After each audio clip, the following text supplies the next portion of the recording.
I always wanted to be a teacher, but in the 70s there was no job. So I was told I couldn't be a teacher by my parents, that that wasn't the field to go into. And then I had both my kids, and Jennifer is dyslexic. Jennifer always had learning differences, and that got me kind of interested in it. And I started working with child study teams. And that's when I decided, this is ridiculous. I need to go back to get my license. And I always worked with Monmouth Ocean Special Services.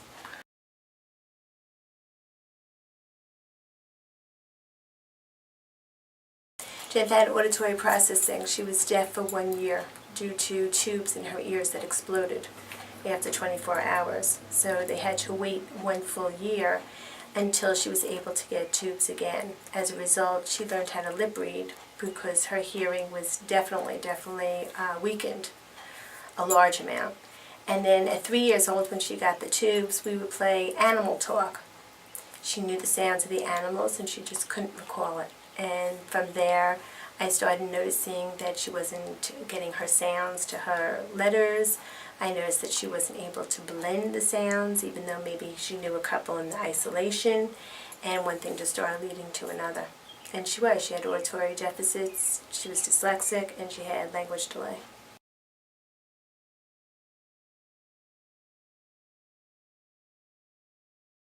They used to come into, because the school was private, where I taught kindergarten.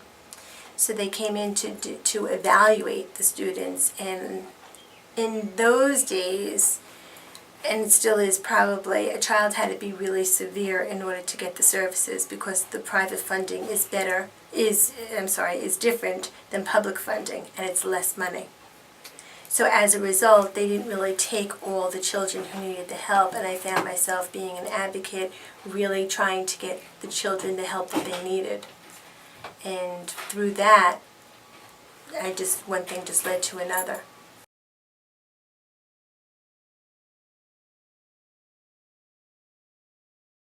There was a student, Matthew Tushinsky, who graduated last year.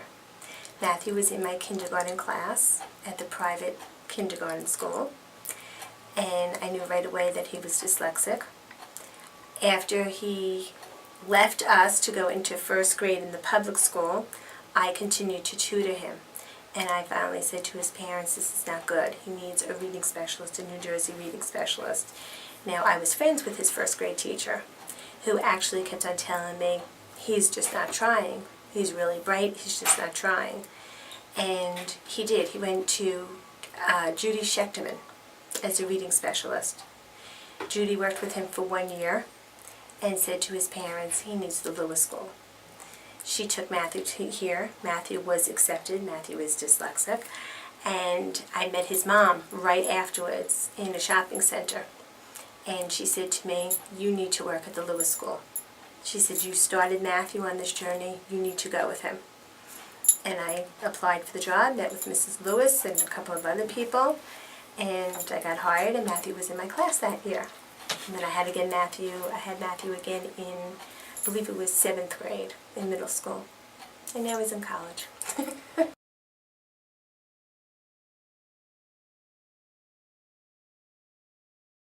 When I came to the Lewis School, there was no head of the lower school.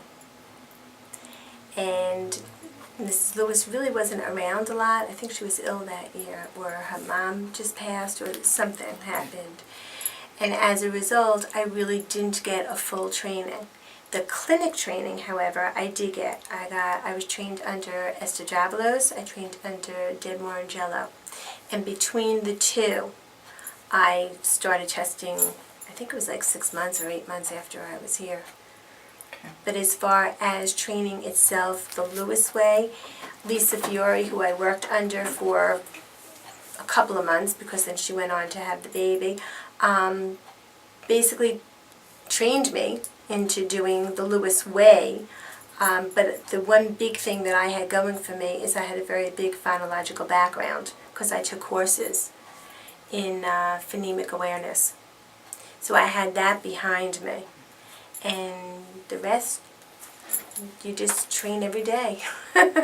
It's an ongoing training at Lewis.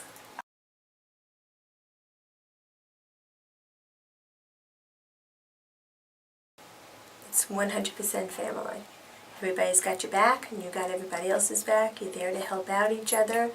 We're all in it for the same purpose, to help the students, and it's a nurturing, it's a caring, not for the students, but also for the staff member.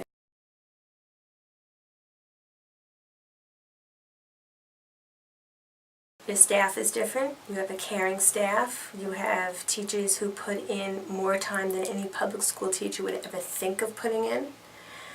And the students themselves, they're here for a purpose.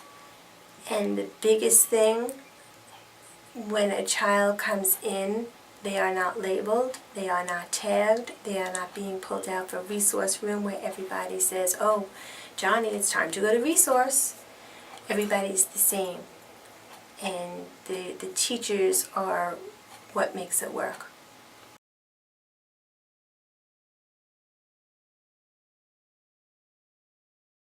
Any methodology that we use here, I'm a firm believer, should be used everywhere. Whether the child is academically talented, whether the child is in a regular class, whether the child is learning different, what we do here benefits everybody, just not the learning different child. The object box, though, is a big thing because it's multisensory and the child sees it and they associate it, and then they take the sounds and they blend it, and they learn how to blend it that way. And that should be used, again, that should be used everywhere in teaching children how to read.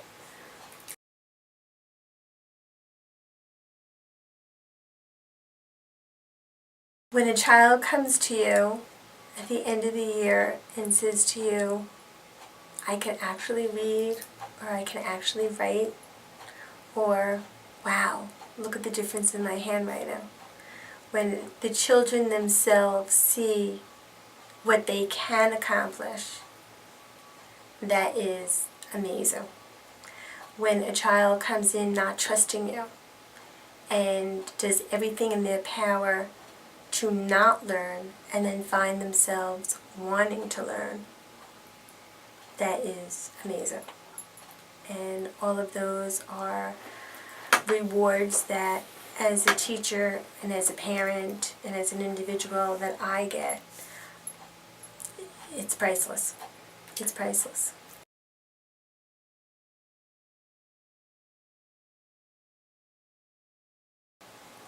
Parents all the time, the children come in with baggage.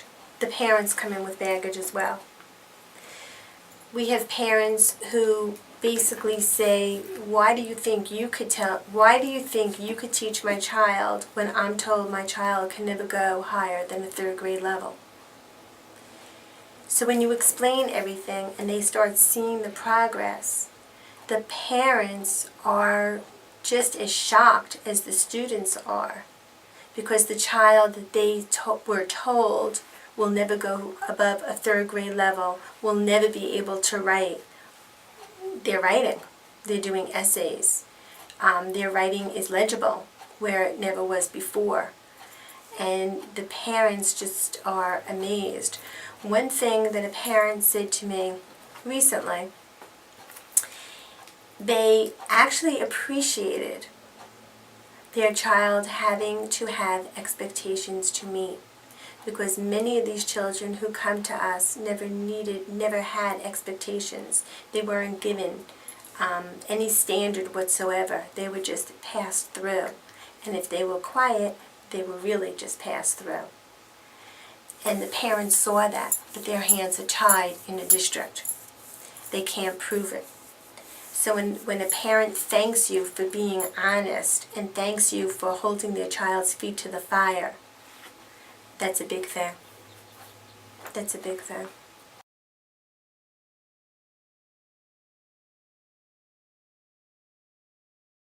When you train in the clinic, you're trained to read nonverbal communication.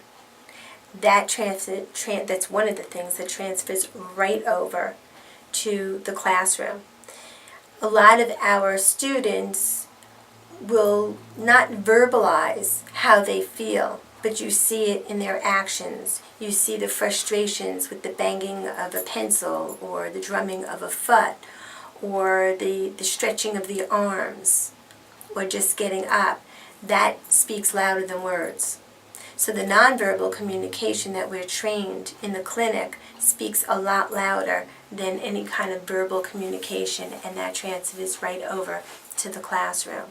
You also get inside a student's head when you do the testing. You're looking to see what they're able to do without them even realizing if they're doing anything right or wrong. When they box an answer that is incorrect and then move on and correct it, you're getting the first gut instinct of the child. That helps you in the classroom to see where their errors are, where their weaknesses are, as well as the strengths. A lot of the tester administrators will actually do the testing of a student, which they will end up having. If it's not right away, it's down the line. If it's not in the homeroom, it's a content area. So you're getting into the child's head and you know how they think before you actually have them as a student, which is also very helpful. Knowing the scientific ways of everything will help you in a classroom as well.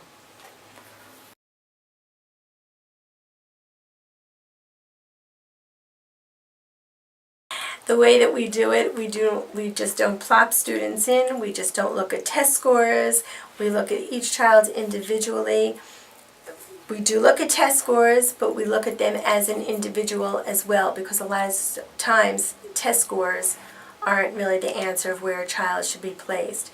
It's how they are interacting with others, the personalities of the teacher and the student, the personalities of the children in a classroom, how they're going to end up meshing and working together. So the placement of the students are ongoing.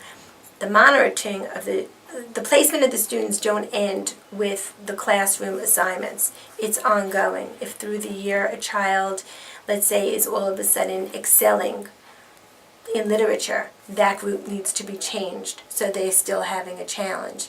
On the flip side, if a child is placed and they just can't keep up, they're not ready for, let's say, a more auditory environment than a visual environment, then that needs to be changed as well. So the students are constantly being monitored. Placement happens in the beginning of the semester, the beginning of summer study, but it's not set in stone.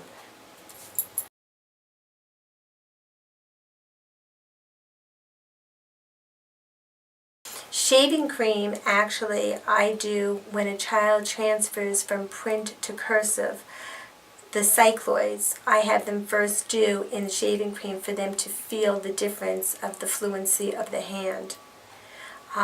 With the little ones, kindergarten, first grade, second grade, and the lower school, they do a lot of sand, so they're able to feel the shape of the letter. And a lot of times, what I did is I used to have the child actually close their eyes, and the letters were made out of sandpaper, and they would have to feel the letter with their eyes closed, and then tell me the sound of the letter that it made. So it helps, it's just one more modality that's used in the multisensory education. So the fluency of the hand, eventually, when they get into cursive, when a child is fluent in the hand, it helps out with the fluency of their organization in the mind. It helps out with the fluency of their spelling. So the fluency of the hand is very important. It's no longer stop and go, which you do need for the directionality when a child first comes in, especially the little guys. But when a child goes into cursive, a lot of times what you will see is all of a sudden everything else, the organization of their thoughts become more fluent. Their writing becomes fluent. Their spelling, their transpositions aren't as much as when they did the print.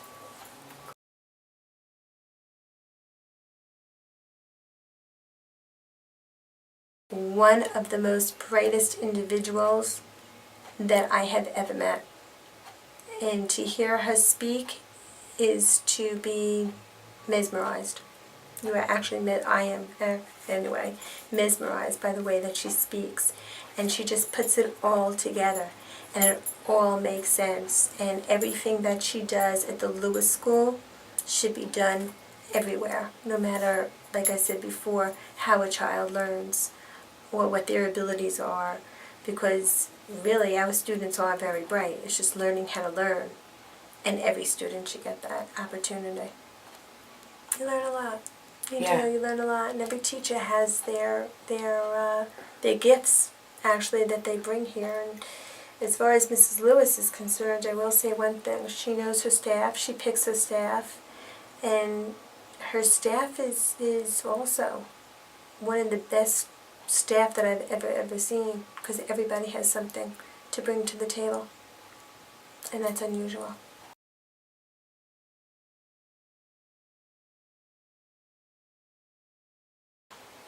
The staff has really been the same. It's a long-term staff, which you don't see very often anywhere without tenure. It's a long-term staff. You don't see that very often.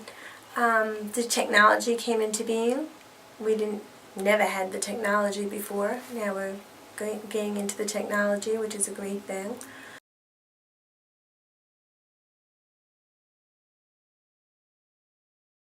It grew. We have a lot more. I think dyslexia is being recognized more and more by the schools, and I think the districts are realizing we cannot teach a dyslexic child because they don't have the training behind them to teach them. And just going to a reading specialist ain't going to fix dyslexia. There's a lot more to it than that. A lot more to it than that. And I think the districts are beginning to see that. I really do.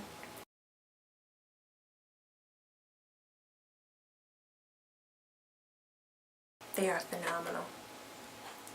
In that way, we just got better and better. There's no other words to say that. We just got better and better. The speech paths that are coming in, these young kids coming out of school, they're perceptive, they are eager to learn. They teach us, between Ashley Aliano doing the apps. I mean, she taught me a lot. They're intuitive, which is amazing at their age, and they are good at what they do. They really are. And the best part is when they have a conference with the parents, they make it where the parents actually understand what they're saying. It's not just jargon. The parents look at them and go, wow, I get that. I understand that now. They're phenomenal. Push-ins was done about, I want to say 4 years ago it started. I think it was before Susan Hagstrom came. It started, if I remember correctly. And I think that just got better and better. The push-ins work off of what is done in the homeroom. Auditory processing is done right throughout the day, starting early morning. And the push-ins just push in. They just work a little bit more at it. The students love it. They don't even know that they're doing it. They don't realize what they're working on. They're working on language. They're working on auditory processing. And it's just a continuation of their day, just with somebody else teaching it.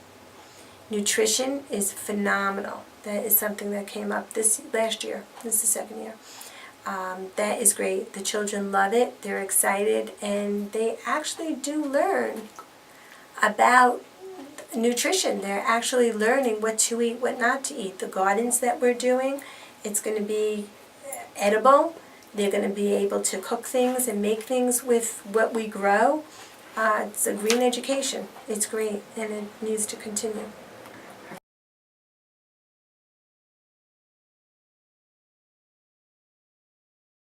So mechanics of language is all the language components, starting with handwriting, which is the graphomotor skills. It goes into spelling, it goes into vocabulary, it goes into grammar, sentence structure, essay writing. That is the mechanics of language. It's all the components of language being taught in a section of time, which is usually like a 2-hour time or an hour and a half time. And then from there, it continues in your content area, your social studies, your science, your literature, even math, which is a whole different language. And the vocabulary to math is also done with the missing short vowels. Mechanics of language, when you talk about that and the components of language coming together, a big thing is the short vowel sounds, which is the most difficult for our students, and that's done throughout the day as well.